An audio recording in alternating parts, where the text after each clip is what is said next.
To create any effect in CapCut PC, there are workarounds. And if you know these, you can be ahead of other editors who use complex software to create these.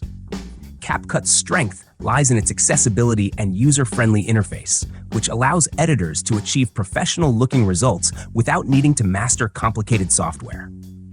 In this video, I will show you how to morph a circle into a square, and you can apply this trick in your real projects creatively.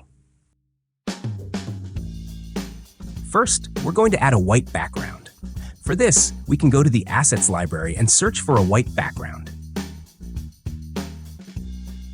Select this and drag it to the timeline. To give it a cinematic touch, we will add some vignette. Now, let's create our first shape, which will be a circle. Add a text layer and use the Windows semicolon key.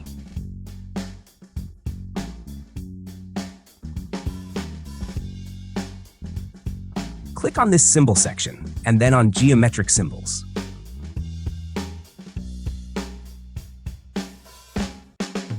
Here you will find many shapes which you can use in your projects. We'll choose the circle, and then we can change its color to whatever we want. We're going to change the color of the circle to orange and increase its size a bit.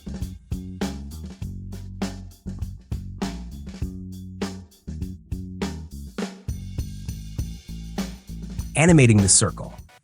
Now we're going to animate the circle. First, we're going to turn on Keyframe and move the circle off the screen.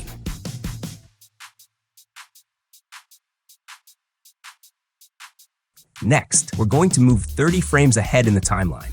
To do this, hold down the Shift key and press the right arrow key 3 times. Now we're going to add another keyframe on the transform property and move the circle to the center of the screen.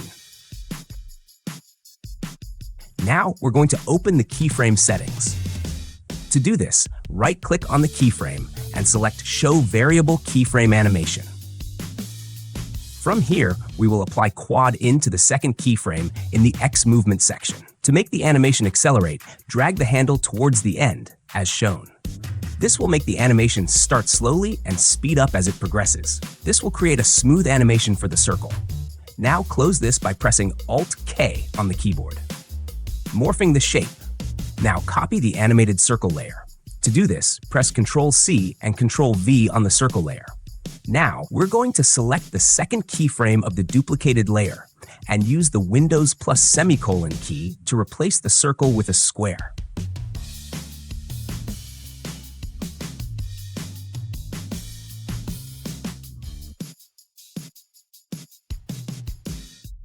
Notice that the place of the second frame is the same in both layers. And from here, we're going to move 30 frames ahead in the timeline again. Now we're going to add another keyframe on the transform property by moving the square to the right side. Now to give the animation a rebound effect at the end, we'll open the Presets Curve section and select Rebound Out. This will create a bouncing effect as the square reaches its final position.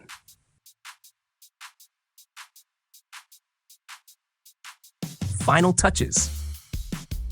Now, our animation is almost complete, but we're going to delete the square part of the animation before the morph and the circle part of the animation after the morph. And that's it. We've now created a shape-changing effect in CapCut. I hope you found this tutorial helpful. Experiment with different shapes and timings to create your own unique morphing effects. If you have any questions, feel free to leave them in the comments below. And don't forget to like and subscribe to support more content like this.